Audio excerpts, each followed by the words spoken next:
নমস্কাৰ মোৰ নাম Reki Bafidi welcome back to my Reki Bafidi YouTube channel তো গাইজ এডিআৰই এক্সাম দিবলৈ গ'লে লগত কি ডকুমেন্টছ লৈ যাব লাগিব বুলি বহুতে মোক কমেন্ট কৰিছে যেহেতু মই এডিআৰই এক্সামক লৈ অলৰেডি দুটা ভিডিও আপলোড কৰিছো নিশ্চয় তোমালোকে চাই চাগে যদিহে চোৱা নাই এবাৰ চাবা বহুত বেছি হেল্পফুল ভিডিও হ'ব সেইগিটা তোমালোকৰ বাবে কাৰণ এটা ভিডিওত কেনেকে এনসাৰ শিটখন ফিল আপ কৰিব লাগে যেতিয়া আমি এক্সাম দিবলৈ যাম তাত যিখন এনসাৰ শিট দিব সেইখন কেনেকে ফিল আপ কৰিব লাগে স্টেপ বাই স্টেপ দেখাই বুজাইছো যদি সেই ভিডিওটো চোৱা নাই এবাৰ চাবা বহুত বেছি হেল্প হ'ব বৰ্তমানলৈকে প্ৰায় 1 লাখ মান মানুহে সেই ভিডিওটো চালে যদি তুমিও চোৱা নাই এবাৰ চাবা সেই ভিডিওটো আৰু এটা ভিডিও দিছো যেটো বহুত বেছি হেল্পফুল ভিডিও তোমালোকে যদি নাভাবা যে এটো ইমান হেল্পফুল নহয় বুলি প্ৰথমতে তোমালোকে ভিডিওটো ওপেন কৰি কমেন্টখিনি চাবা কমেন্ট চালে তুমি বুজি পাই যাবা যে ভিডিওটোত কি আছে ঠিক আছে কাৰণ মানুহে বেয়া ভিডিও এটাত কিতেও ভালকে কমেন্ট নকৰে হেতু সবে জানে তো প্ৰথমতে কমেন্টখিনি চাই লবা তাৰ পিছত ভিডিওটো চাবা কিমান বেছি হেল্পফুল ভিডিও হয় হেতু তোমালোকৰ বাবে ঠিক আছে তো সেই ভিডিওটো চাবা তোমালোকৰ বহুত বেছি হেল্প হ'ব আৰু এইটো ভিডিওত তোমালোকক মই কি ডকুমেন্টছ লগত লৈ যাব লাগিব তাৰ লগতে কিছুমান এডিশনাল ইনফৰমেশনো দিম যেনেকৈ ধৰক এতিয়া আমি যেতিয়া এক্সাম দিবলৈ যাম তাত যেহেতু কিছুমান বস্তু আমি লগত লৈ যাম যেনেকৈ ধৰক মোবাইলটোৱে হওক বা ঘড়ীটোৱে হওক বা তাৰ লগতে যদি বাইক লৈ যাম মোৰ বাইকৰ চাবিটোৱে হওক বা বেগটোৱে হওক বা সেইবোৰ বস্তু ক'ত থম কেনেকৈ থলে মোৰ সেফটিত থাকিব যেহেতু তাৰ ভিতৰলৈ সোমাব নিদিয়া নহয় তাত কোনো ধৰণৰ ৰেসপন্সিবিলিটি কোনো নলয় সো সেইখিনি এডিশনাল ইনফৰমেশন কিন্তু সেইখিনি তোমালোকক দি দিম মোৰ নিজৰ অভিজ্ঞতাৰ ফালৰ পৰা যাতে তোমালোকৰ হেল্প হয় ঠিক আছে ভিডিওটো ভালদৰে চাবা তাৰ আগতে যদি আমাৰ চেনেলত প্ৰথমবাৰ ভিডিও চাইছা তেনেহলে ভিডিওটো লাইক কৰি চেনেলটো সাবস্ক্ৰাইব এই কাৰণে কৰিবা কাৰণ যেতিয়া নেটনৰ ভিডিও তোমালোকক আগবঢ়াম তাৰ নটিফিকেশনবোৰ তেতিয়াই পাবা যদি চেনেলটো সাবস্ক্ৰাইব কৰি বেল আইকনটো প্ৰেছ কৰি ৰাখা ঠিক আছে তো গাইস চোৱা প্ৰথমতে কি ডকুমেন্টছ লগত লৈ যাব লাগিব সেইখিনি কথা মই তোমালোকক কৈ দিম যেতিয়া তোমাৰ এক্সামৰ এন্ট্ৰি হ'বলৈ সোমাবা তাত তোমালোকৰ যিখন এডমিট কাৰ্ড বৰ্তমান সময়ত আহিছে সেই এডমিট কাৰ্ডখন ধুনিয়াকে তোমালোকে প্ৰিন্ট কৰি ভালকে দেখাকে পিন কৰি পেলাই সেই এডমিট কাৰ্ডখন লগত লৈ যাব লাগিব তাৰ উপৰিও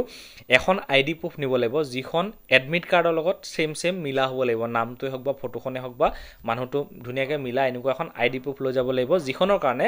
আমি ভোটাৰ আইডি পেন কাৰ্ড আধাৰ কাৰ্ড ড্ৰাইভিং লাইসেন্স এনেকুৱা ধৰণৰ ডকুমেন্টছ আমি ইউজ কৰিব পাৰো মানে এইখিনা বস্তু লৈ গলে হৈ যাব এতিয়া মোক বহুতে কমেন্ট কৰিছে যে পিআৰসি খন এতিয়া লাগিব নেকি পিআৰসি খন এতিয়া নালাগে যেতিয়া তোমালোকৰ ডকুমেন্ট ভেৰিফিকেশন হ'ব তাৰ তেতিয়াহে তোমালোকৰ পিআৰসি খনৰ দৰকাৰ হ'ব ঠিক আছে তো মেইনলি আমি এক্সাম দিবলৈ যাওঁতে আমাৰ এডমিট কাৰ্ডৰ লগতে যিখন আমাৰ আইডি প্ৰুফ যত আমি এইখন ইউজ কৰিব পাৰো ভোটাৰ আইডি পেন কাৰ্ড আধাৰ কাৰ্ড ড্ৰাইভিং লাইসেন্স এইখিনি ভিতৰত যিকোনো ডকুমেন্টছ লৈ গলে হৈ যাব গুটেকিখন লৈ গলেও হ'ব বা যিকোনো এখন নিলেও হ'ব মোৰ মতে গুটেকিখন নিলে বেছি ভাল হয় কাৰণ একো ওজন বস্তু নহয় এনেও জেবতে সোমাই থাকিব সো গুটেকিখন ডকুমেন্টছ লগতে লৈ যাবা তাৰ এডিশনাল আৰু বেছি স্কুলৰ সাৰ্টিফিকেট মাৰ্কশিট এইবিলাক লৈ নাযাবা কাৰণ এইবিলাক ললে তাত কোনেও ৰেসপন্সিবিলিটি নলয় ঠিক আছে যেটা আমাৰ যেটো বেগ আমি লৈ যাম সেই বেগটো ৰেসপন্সিবিলিটি লোৱা মানুহ তাত কোনো নাথাকিব ঠিক আছে সেই কাৰণে মই কৈছো কাৰণ কিয় আমি যেতিয়া এক্সাম দিবলৈ যাম ধৰি লওক মোৰ লগত যদি কোনোবা ভাইটি বা কাৰোবাক যদি মই লৈ গৈছো তেতিয়ালে সি মোৰ বস্তুখিনি চাই আছে যদি মোৰ লগত কোনো নাযায় যদি মোৰ কোনো নাই মই অকলে গৈছো বাইক লৈ গৈছো মোৰ মোবাইল আছে লগত মানি বেগ আছে বেগ এটা বা সৰু এটা কোনোবা লৈ গৈছে কোনোবাই নাযায় ছোৱালী মানুহে জেনেৰেলি বেগ এটা লৈ যায় যদি কোনোবা লগৰ নাথাকে যোনে তোমাৰ বস্তুখিনি ধৰি থাকিব পাৰে বা থব পাৰে তেতিয়াহলে আমি ক'ত থম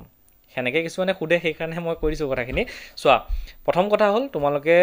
বেল মাৰিও নাযাবা যেডাল বেল আমি মাৰি থাকো ন জিন্সৰ পেনৰ যেডাল বেল মাৰি থাকো সেই মানে মেটেল থাকা বস্তু ইউজ নকৰিবাই পৰাপক্ষত ঘৰৰ পৰাই এনেকুৱা পিন্ধি যাবা যেটো বেল নামাৰিলেও চলি যায় এনেকুৱা কিছুমান বস্তু যদি লৈ যোৱা বেছি বেষ্ট হ'ব তোমালোকৰ বাবে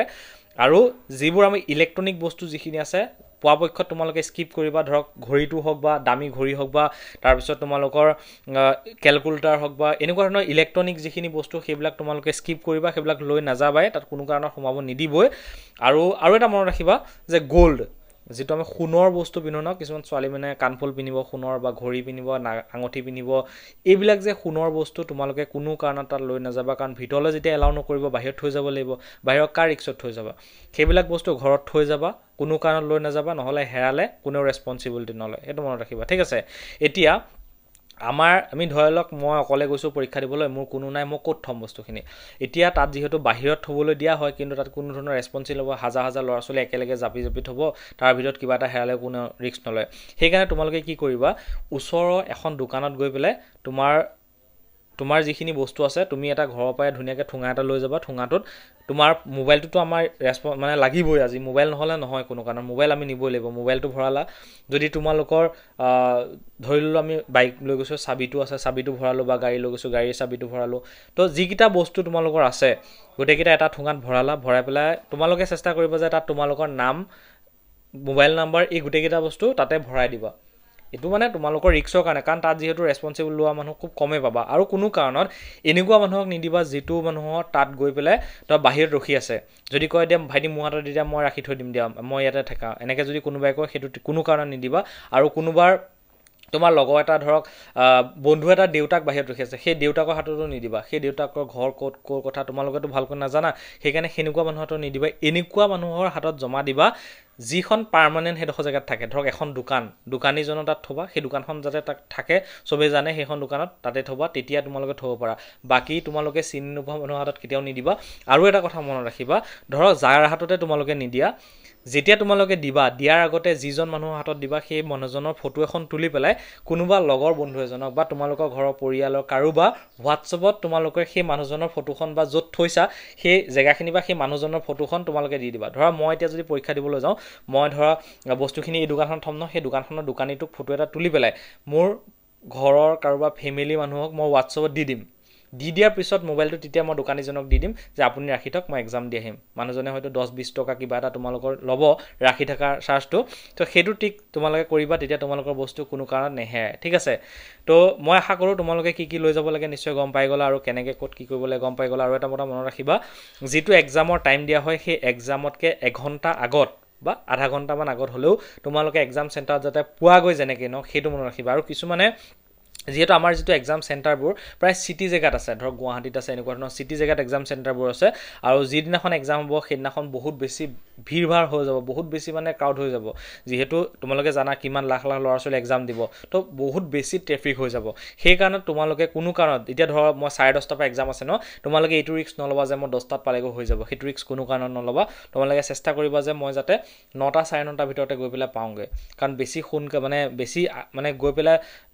ধৰ এক্সামৰলৈ আধা ঘণ্টা আছে, তোমালোকে নাপাবগৈ পোৱা কেতিয়াবা, যিহেতু চিটি জেগাত বহুত বেছি ট্ৰেফিক থাকে ন। সেইকাৰণে যদি আমি দৌৰাদৌৰিকৈ গৈ ঘপকৈ পালোগৈ, লগত খুলিলে আমি এক্সাম দিলোঁ, তেতিয়াও তোমালোকৰ ব্ৰেইনটো ইমান ভালকৈ কাম নকৰিব। সেইকাৰণে তোমালোকে ভালকৈ অলপ ঠাণ্ডা মগজে যাতে এক্সাম দিবলৈ পোৱা, অলপ সময়তকৈ আগত পাবলৈ চেষ্টা কৰিবা। ঠিক আছে, তো মই আশা কৰোঁ মোৰ ভিডিঅ'টোৰ পৰা গোটেইখিনি তোমালোকে বুজি পাই গ'লা যে ডকুমেণ্টছ বেছি একো নালাগে, খালি আমাৰ এডমিট কাৰ্ডখন আৰু এখন ID প্ৰুফ লৈ গ'লে আমাৰ হৈ যাব। তাৰ লগতে পেন যিকেইটা ক'লোঁ সেইকেইটা বস্তু তোমালোকে লৈ যাবা। তাত বাদে তোমালোকৰ একো ডকুমেণ্টছৰ তাত প্ৰয়োজন নহয়, চিন্তা নকৰিবা। ঠিক আছে, কাৰণ এডমিট কাৰ্ডখন যিখন আমাৰ দিছে সেই এডমিট কাৰ্ডখনৰ তলতে গোটেইখিনি বস্তু তেওঁলোকে লিখি দিছে। আৰু এটা কথা মনত ৰাখিবা,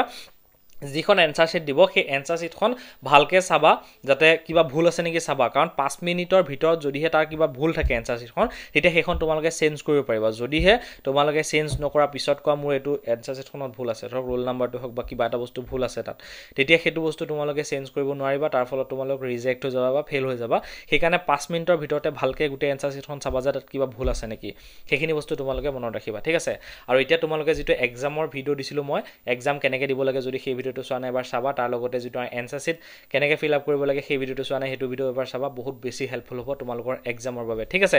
যদিহে আপোনালোকে ADRE বা অসম পুলিচ বা আন পষ্টত যদিহে তোমালোকে এপ্লাই কৰিছা, তাৰ বাবে আমাৰ টিমে কিছুমান নোট প্ৰিপেয়াৰ কৰিছে, য'ত প্ৰতিটো ছাবজেক্টৰ বিষয়ে ডিটেইলি এখন ই-বুক আছে, য'ত অসমীয়া আৰু ইংলিছ মাধ্যমত ধুনীয়াকৈ কনচেপ্ট ক্লিয়াৰ কৰি বুজোৱা আছে। তাৰপিছতে MCQ বেছ নোটো আছে, তাৰ লগতে যিটো আমাৰ ADRE এক্সাম হ'বলৈ গৈছে তাৰ বাবে স্পেচিয়েলি এখন ই-বুক বনোৱা হৈছে, সেইখনো তাৰ লগতে থাকিব। তাৰ লগতে টেষ্ট চিৰিজো এড কৰা হৈছে, মানে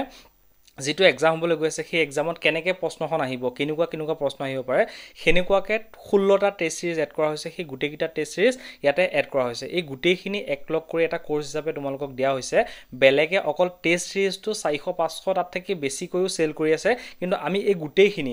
ছাবজেক্ট ৱাইজ নোট, প্ৰত্যেকটো ছাবজেক্টৰ এখন ই-বুক, ADRE বুক, তাৰ লগতে টেষ্ট চিৰিজ, সেই গোটেইখিনি মিলাই 499ত কেৱল আপোনালোকক দি আছোঁ। তো যদি বাই কৰিব বিচাৰে ভিডিঅ'ৰ তলৰ ডেছক্ৰিপশ্যনত মই লিংকটো দি দিছোঁ, তাত ক্লিক কৰি তোমালোকে এই বুকখন বাই কৰিব পাৰিবা। তো এইখন এখন ই-বুক হয়, PDF ফৰ্মেটত তোমালোকে পাবা, কিন্তু এইখন ফিজিকেল বুক নহয়, মই তোমালোকক আগতে কৰিছোঁ। তো গাইজ, যদি মোৰ ভিডিঅ'টো ভাল লাগিলে ভিডিঅ'টো লাইক কৰি চেনেলটো ছাবস্ক্ৰাইব এইকাৰণে কৰিবা, কাৰণ তোমালোকে ছাবস্ক্ৰাইব কৰিলে মই মটিভেট পাওঁ, আৰু ধুনীয়াকৈ এটা কমেণ্ট কৰিবা যাতে ময়ো ভিডিঅ' দিবলৈ ভাল লাগে, যাতে তোমালোকক হেল্প হয় আৰু মোৰো ভিডিঅ' দিবলৈ ভাল লাগে, সেইকাৰণে এটা কমেণ্টটো কৰিবা ভালকৈ। ঠিক আছে, ভিডিঅ' চোৱাৰ বাবে ধন্যবাদ, জয় হিন্দ।